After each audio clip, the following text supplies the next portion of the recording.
Hello and a very warm welcome to another episode of India Matters. This is a special broadcast as part of our continuing coverage from here in Jammu and Kashmir. And what a week it has been. It is 1 week today since Operation Sindoor began.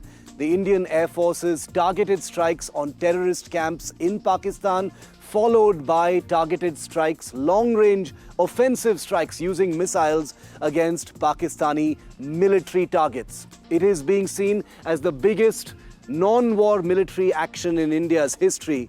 And Prime Minister Modi today marked this huge milestone by landing in a surprise visit to Punjab's Adampur Air Force Base. This is a base very close to the international border in Air Force terms, and this is a base that was right on the front lines of Operation Sindoor. Its personnel flying missions, dropping bombs, firing missiles, and guiding the entire war as it played out. But there's another reason why the Prime Minister chose to go to Adampur, and that is because Pakistan has been fixated with Adampur. It has been peddling misinformation after misinformation, suggesting to its domestic public that Adampur has been destroyed, its aircraft are burning, that 60 personnel in Adampur have been killed in drone strikes, that S-400 missile systems have been targeted and disabled by Pakistani missiles. All of this completely demolished with a 1-hour visit by Prime Minister Modi to Adampur today. Why is Adampur so important? Why is Pakistan obsessed with Adampur? And why did Modi choose Adampur? Those questions will be answered today on India Matters. But first, listen to what the Prime Minister said. साथियों, operation सिंदूर से बौखलाए दुश्मन ने इस airbase के साथ साथ हमारे अनेक एयरबेस पर हमला करने की कई बार कोशिश की। बार बार उसने हमें टारगेट किया, लेकिन पाक के नापाक इरादे हर बार नाकाम हो गए। And I have an absolutely terrific panel of experts on this show that I was really looking forward to putting together to get some real perspective on why Adampur, the efficacy of the Indian strikes, and the symbolism of the Prime Minister visiting a forward base just a few days after those long-range strikes. Welcoming onto the show, Lieutenant General KJS, or Tiny Dhillon as he's better known. He's a former chief of India's Defence Intelligence Agency. He's also been a Corps Commander of the Srinagar Corps, where I'm broadcasting from tonight, and also a best-selling author and commentator. Welcome, General Dhillon. Thank you very much for being with us. Anshit Gupta is a well-known Indian Air Force historian. He runs a popular website and documents in amazing detail the track record of the Indian Air Force, and his voice is going to be crucial and valuable to what we're discussing today. Angad Singh is my favorite air power expert. You've seen him often on my show as well, and he's going to offer his perspective on the strikes and the symbolism of Adampur. Gentlemen, good to have you. Thank you for your time. I really appreciate it here on India Matters. General Dhillon, I'll kick it off with you. You're the senior most among us, so we would love your view on the symbolism of Adampur. The Prime Minister choosing to land there. It was a hush-hush visit, obviously for security reasons, because Operation Sindoor is still very much on. What did you think of it, General? Thank you, Shiv, and good evening to you and our fellow panelists and to your viewers. To start off a very serious subject on a lighter note, I am the most experienced out of you all, not senior. So Adampur, why Adampur is chosen is very, very symbolic and very important for the audience to know. Before getting into the tactical and the strategic aspects, Adampur, a prime minister of a country visiting a forward air base when the Operation Sindoor is still going on. This shows our capability and ability to defend that air base where a person as senior as Prime Minister of the country is there when the operation is still going on. This shows our military's capabilities in the air defense as also their power to dominate the enemy in all domains. Now, Prime Minister visiting Adampur Air Base is very relevant because Pakistan, as you told in your commentary, Pakistan has been claiming that it has downed Adampur Air Base. It has taken so many casualties of the aircrafts. it has also hit the S-400 in this area and taken so many physical casualties of airmen. Yeah. And the smiles on the faces of the airmen, which were being telecast live in the afternoon, and now it has been shown on your screen, it only shows that not a single bird has been hit in this airbase. And this is the airbase which was doing the maximum damage to Pakistan. And Pakistan did not want this airbase to be up and about. Yeah. So it's we have two Air Force experts on the panel, but from the point of view of the centrality of the Adampur Air Base to the whole area of operations, starting from Jammu and Kashmir, going right up to Run of Kutch and the area opposite. And the damage which has been done on the 10th morning on the most of air bases of Pakistan, this air base played a very pivotal role without going into details. So this is the opening comment. Very important for a Prime Minister to go to a forward air base during when the operations are still on. Operation Sindoor is still on. This is a very, very strong military message. Angad, why is Pakistan fixated with Adampur? You know, I'm not being facetious, but the sheer volume of misinformation that was particular to Adampur was something that one did notice. Is there any reason for that, this obsession with Adampur? I think, Shiv, in the modern era, let's start with the obvious. It's close to the border. It's a forward airbase of the Indian Air Force. Yeah. And in the modern era, Adampur has been pretty central to the Indian Air Force's posture, in particular the Indian Air Force's posture against Pakistan. It houses MiG-29s, as we see on your visuals, which at induction and even today is one of the most formidable interceptor aircraft of the Indian Air Force, and now upgraded to a fully multi-role aircraft. It is also now hosting an S-400 unit, which is India's sort of crown jewel as far as air defense is concerned. But I think going back within the modern era, within the 21st or late 20th century, this is the base that has already once broken Pakistan's back in living memory. And that was, of course, during the 1999 Kargil conflict. This base hosted MiG-29s and most importantly, Mirage 2000s, which were the sort of central to the precision strike capability of the Indian Air Force at the time. So, you know, this base in living memory already is a bit of a thorn in Pakistan's side.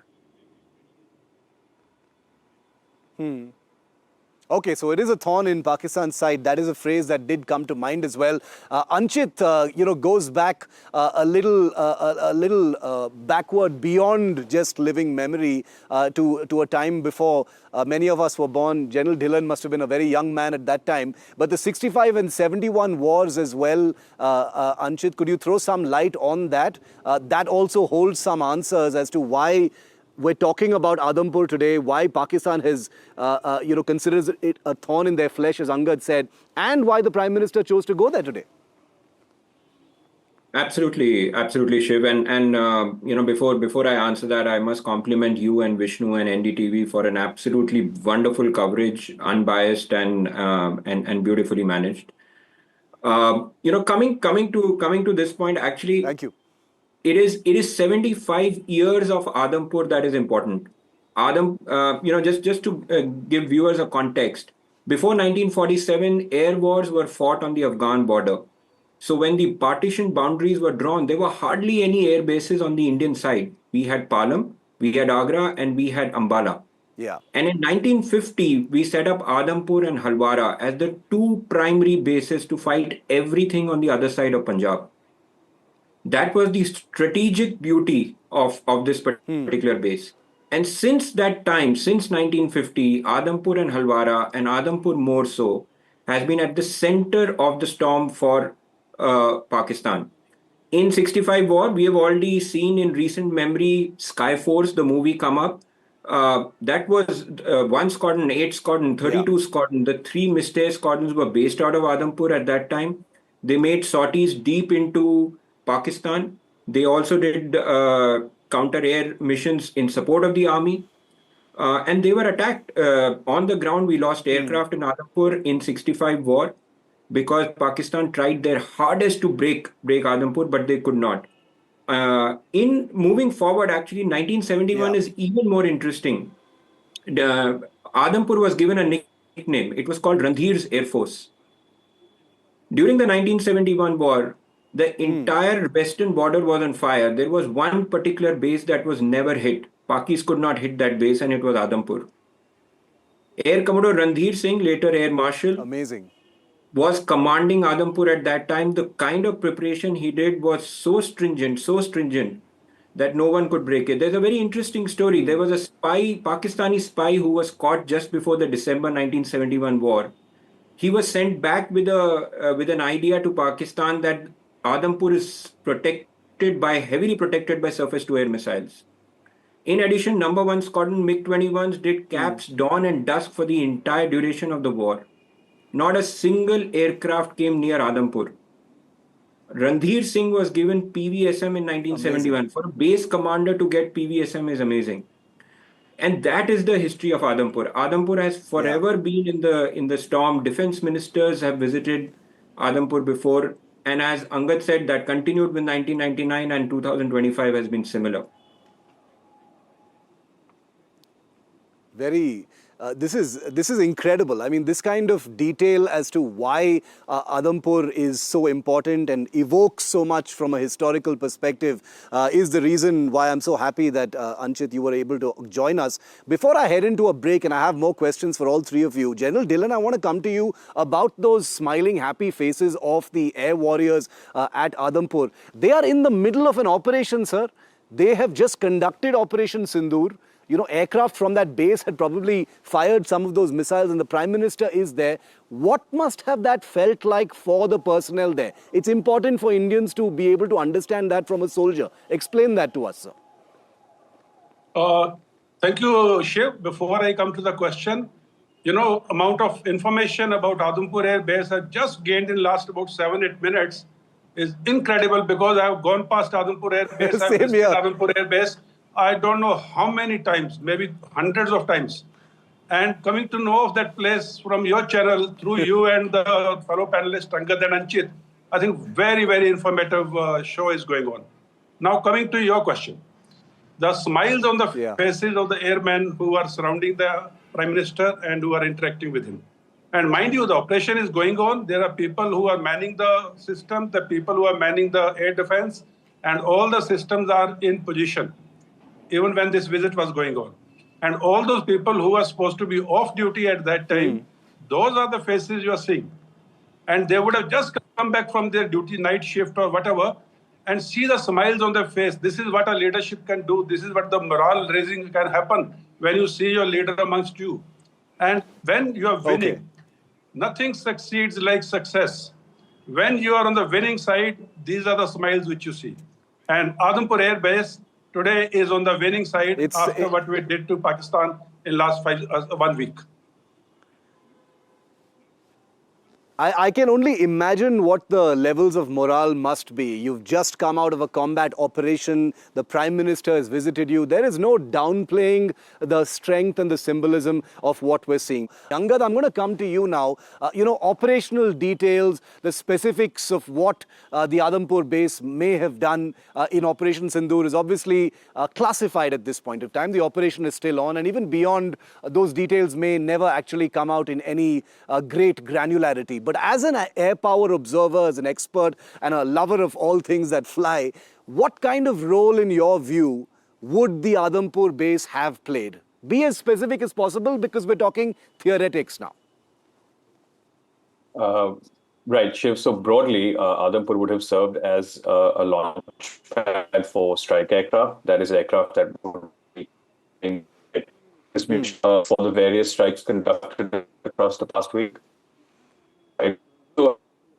Offensive counter-air missions, that is, aircraft given the air-to-air role to ward off Pakistani fighters. Adampur is home, will have been home to a set of air defense systems, ranging from the ultra-long-range S-400 all the way down to short-range local area air defenses like your Akash surface-to-air missiles, your Iglas, air defense guns, soft kill, counter-drone systems, and things like that. So really the full spectrum of air operations would have been conducted from Adampur. Okay, very interesting. So, we've spoken about the geography and a little bit of the history as well, Anchit. Could you weigh in on that? Has Adampur in the new era, as it were, post-Kargil and especially in the last few years, become even more important to the missions that India wants to conduct against Pakistan, and especially in this last week, Anchit? Absolutely, absolutely. I think it has continued to be very critical, Shiv. If I could use a boxing analogy, a lot of the bouts are about glove to glove. When you have to give a haymaker to the jaw, Adampur serves that purpose for the Indian Air Force. There are in fact 5 bases in that region that are mecca of combat flying and have saved India for the last 75 years. In fact, all citizens should be grateful to those 5 bases: Pathankot, Ambala, Amritsar, Halwara, and Adampur. It has always served as both as an offensive and a air defense base for that very reason.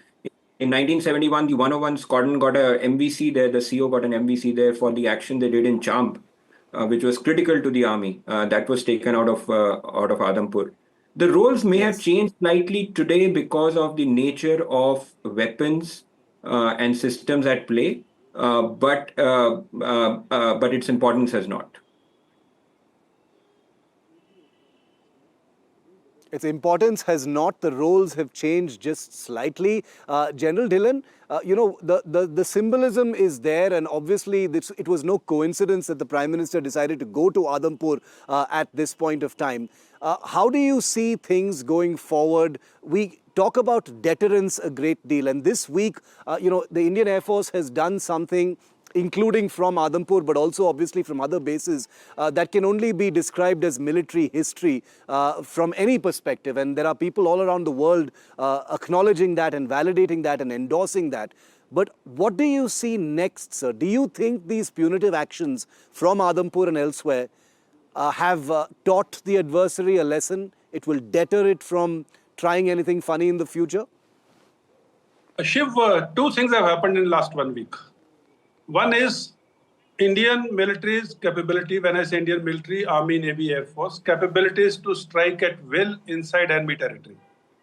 It started with hitting the terror camps and terror headquarters, starting from Bahawalpur in Punjab, Muridke, Raiwind, Chakkamru, going right up to POJK, Muzaffarabad and Kotli.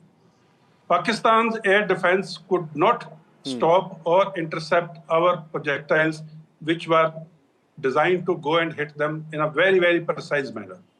And the way those projectiles have taken out the desired effect is indicative of our precision weapon systems and precise intelligence. Precise intelligence of the non-military targets also. And what happened on the 10th morning again, again our missiles could hit the air bases inside Pakistan with the same precision and same military intelligence. And again, Pakistan's air defense could not do anything. Whereas all the projectiles coming from Pakistani side, made with drones or missiles or whatever, none of them could hit the intended target. As was being talked about Iglas and SAMs and Akashes and all that, our air defense system is a combination of vintage or legacy systems, in-service systems, Make in India systems, joint venture manufactured systems, as also some imported systems. And this has been enmeshed so well. Legacy systems are as old as 25, 30 years old, although some of them have been upgraded to various versions. All the enmeshing of such systems and giving such a formidable air defense, where Indian systems are there, joint venture systems are there, imported systems are there, and Pakistan could not breach it. Whereas we could breach Pakistani airspace at will. The two things have emerged from this. One is Pakistan's offensive capabilities have not done any damage. Pakistan's defensive capabilities were exposed. And the game was not being played on India-Pakistan border. Game was being played between Chinese and Turkish weapon systems and Indian and Russian weapon systems. And the whole world was watching it. The outcome of this skirmish, if I may use the word, is being watched by all the people who are experts on aviation and ground forces offensive and defensive actions. And this will go down, and I am telling you this now, Russia will go to the bank smiling after this skirmish, because the number of orders which are going to come for S-400 system and others. And similarly, the way Chinese and Turkish systems have been exposed, the vulnerability has been exposed, is another game. We have experts here, they may be able to throw better light, but this is what I read out of the whole thing.